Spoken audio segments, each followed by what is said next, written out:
My father ignored me my whole life to groom my brother as his heir, but when he saw me receive an award at a gala for my multi-million-dollar company I built in secret for 4 years, his face said it all. And now, he wants to merge our companies.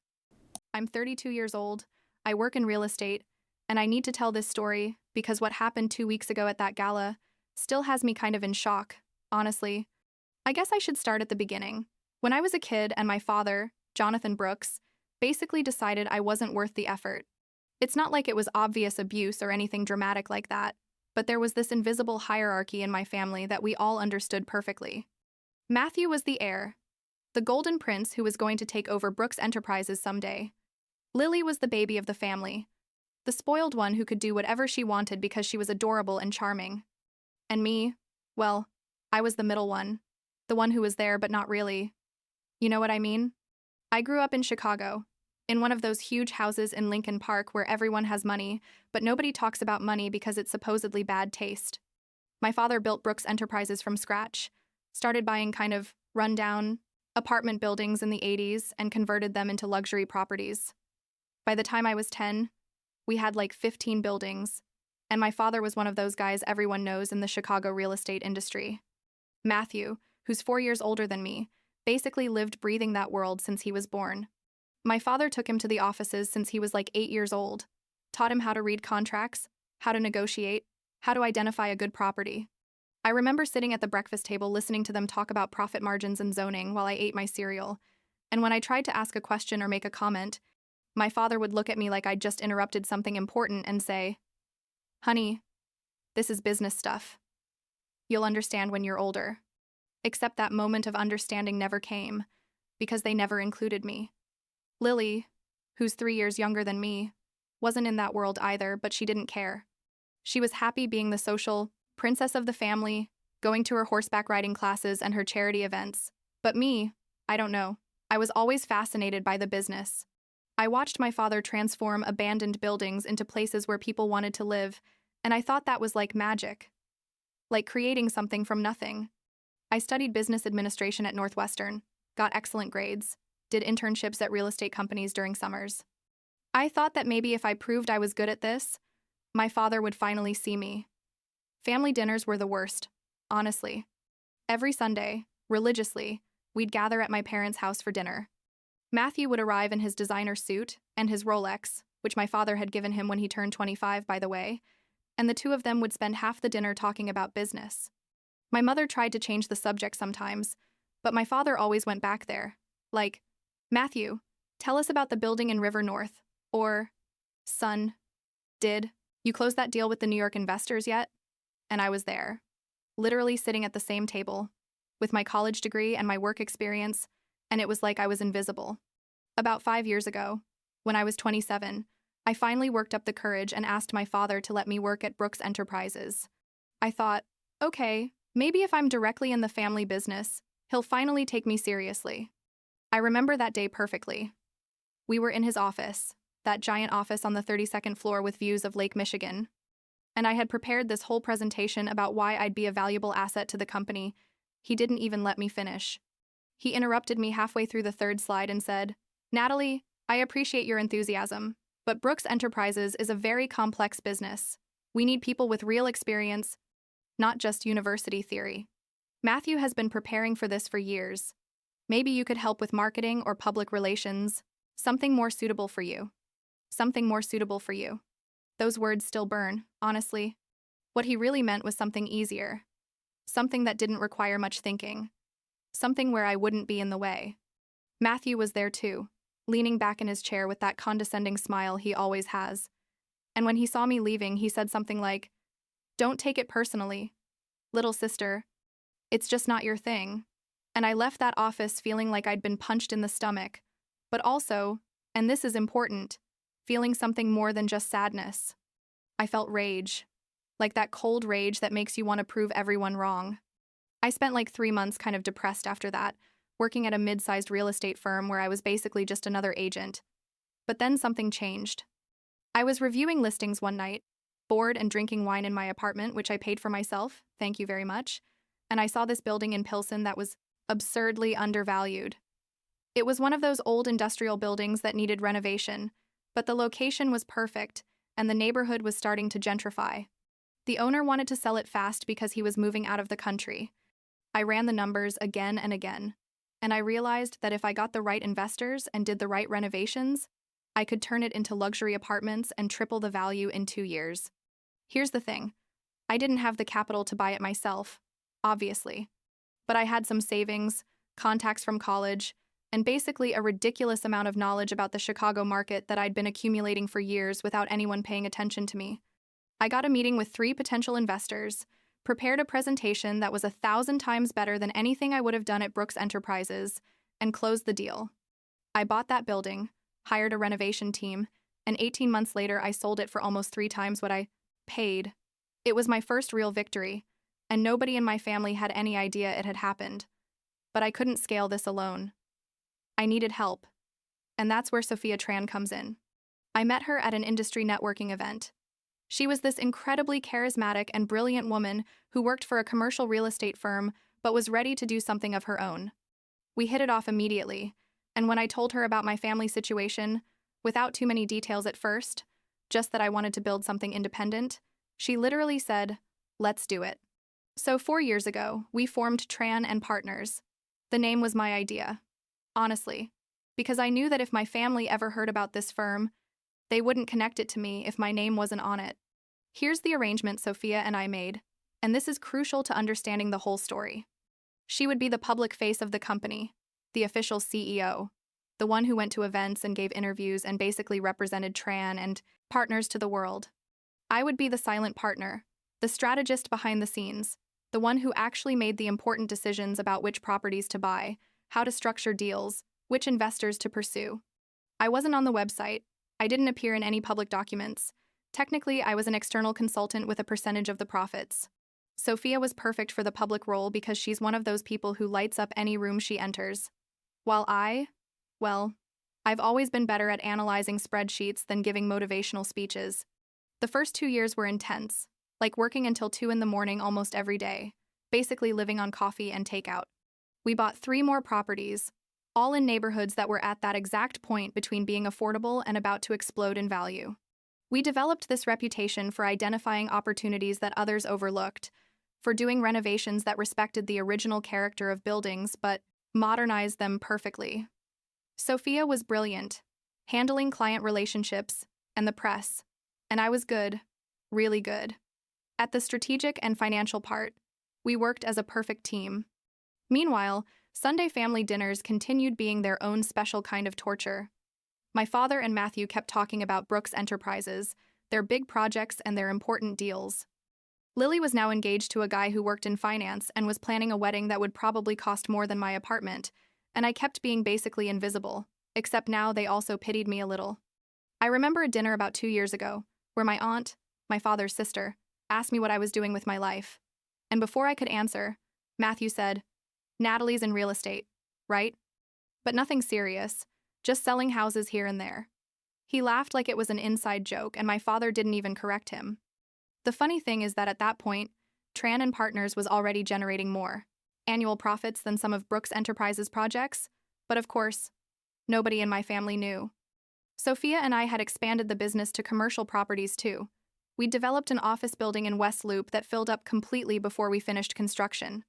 We had like 15 employees, a property portfolio valued at over $50 million, and we were considered one of the most promising emerging firms in Chicago. But to my family, I was still Natalie who never amounted to anything.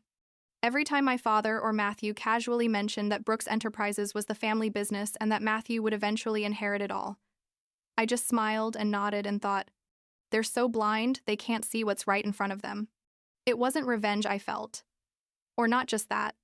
It was more like this quiet satisfaction of knowing I was building something real and valuable completely on my own, without anyone's help, without the family name, without my father's connections.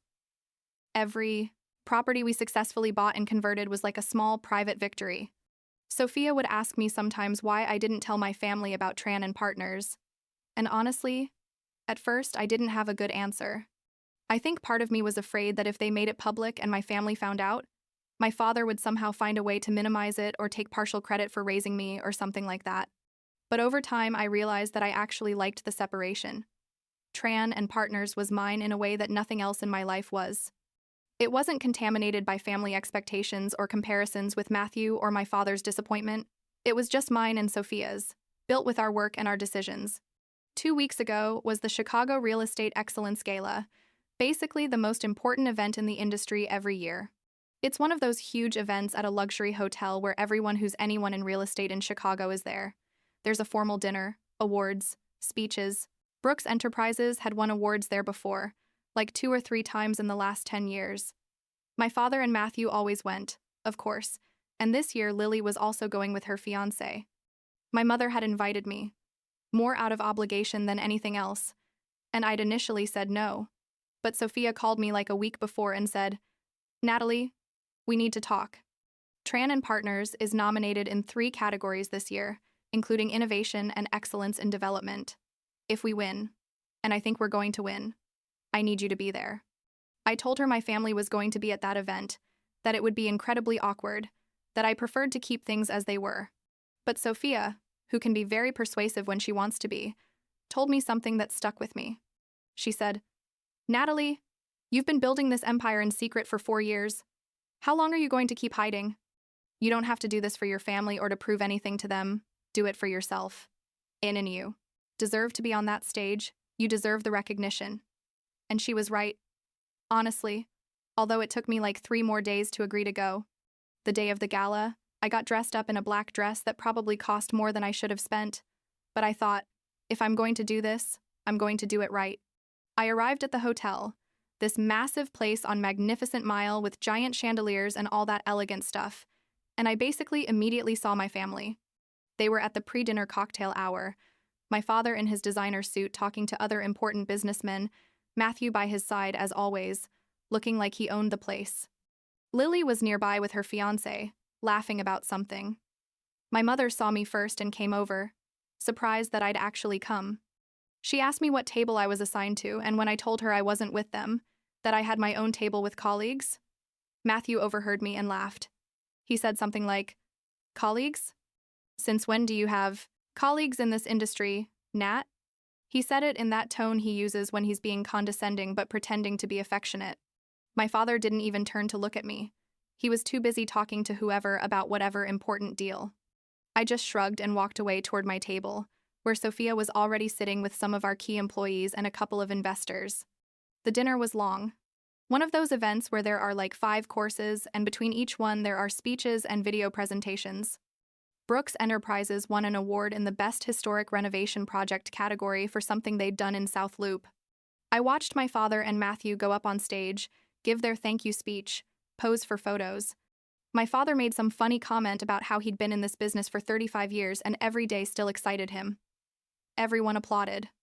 Matthew looked incredibly proud standing next to him, like he was thinking, someday all of this will be mine. Then came the Innovation and Excellence in Development category. There were like 4 nominees, and when they said Tran and Partners, Sophia squeezed my hand under the table. She was nervous, which was weird because Sophia is never nervous. The presenter opened the envelope, did that dramatic pause they always do, and said, "And the winner is Tran and Partners." The room exploded in applause and Sophia stood up. And for a second I thought she was going to go to the stage alone like we always did, that I'd stay seated and be the invisible partner one more time. But she took my hand and pulled me up, whispering, "Come on, it's time." We walked together toward the stage, and I remember climbing those steps thinking, this is real, this is happening.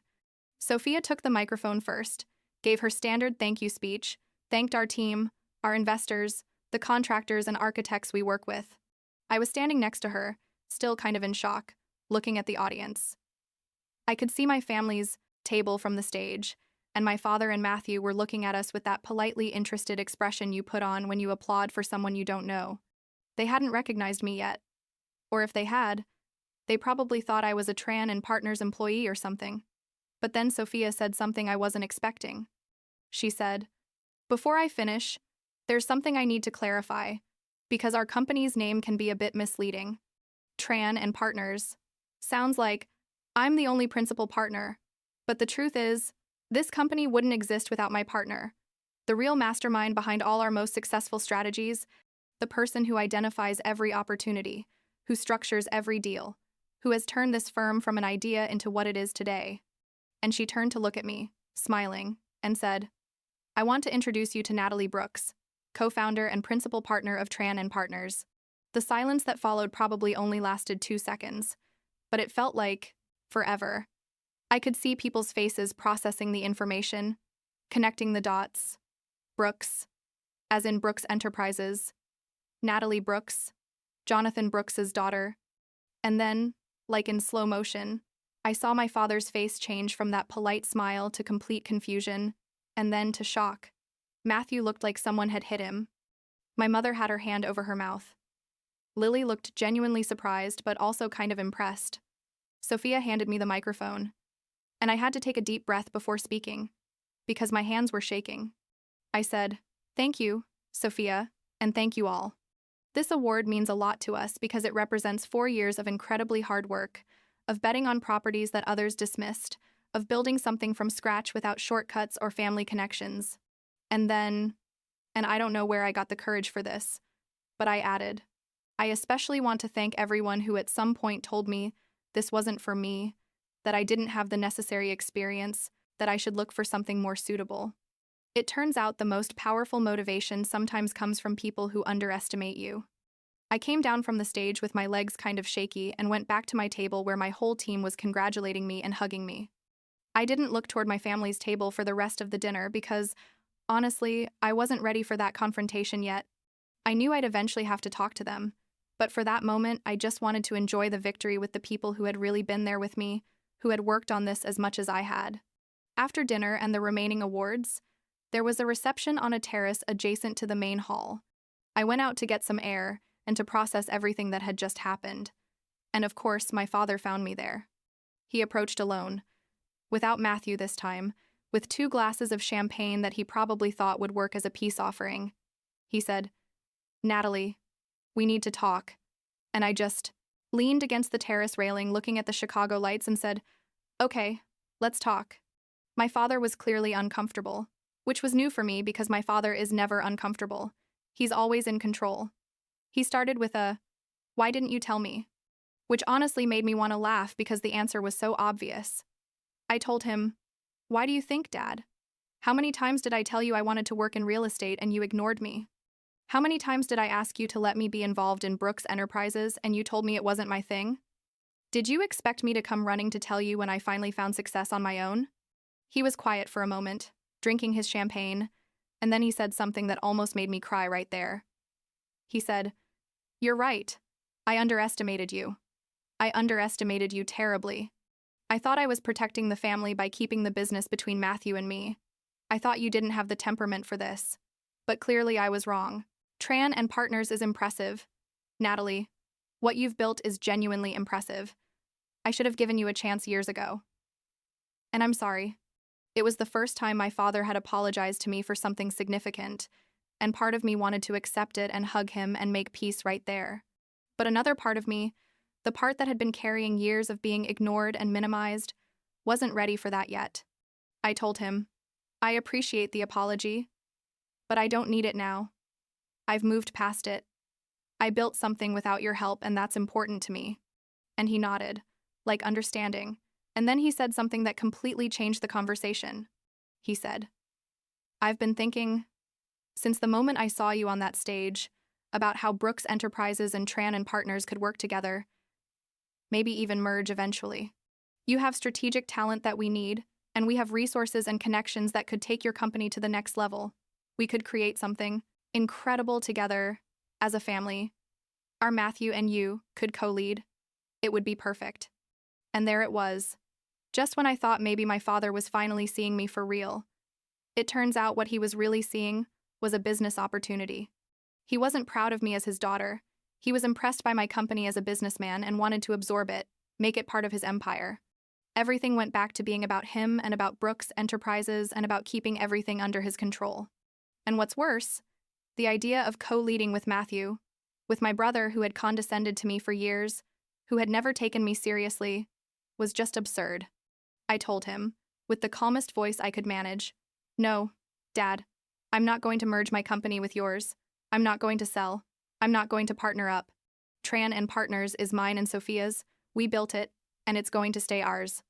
I don't need your resources or your connections. I already have my own. And I definitely don't need to work in Matthew's shadow after all this time.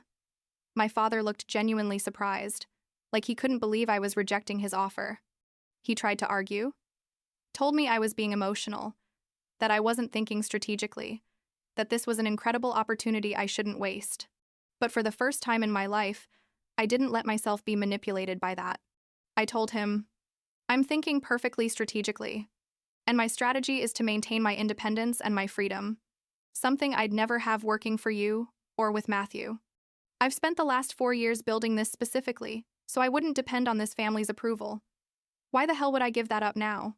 He went quiet again, and then, with an expression that was a mix of frustration and something that almost looked like respect, he said, You're more stubborn than I thought. You clearly take after me in that. We stood there in awkward silence for another moment, and then he said he was going back inside, that he hoped we could talk later with cooler heads.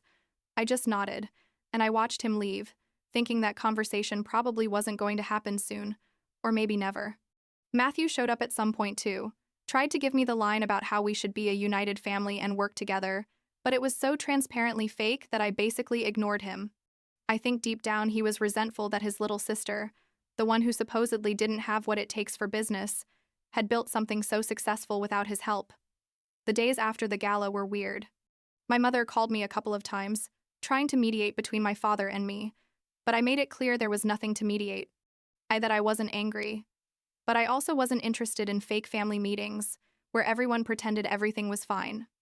Lily sent me a message saying she thought what I'd done was incredible and that she'd always known I was smarter than Matthew. Which was sweet but also kind of late.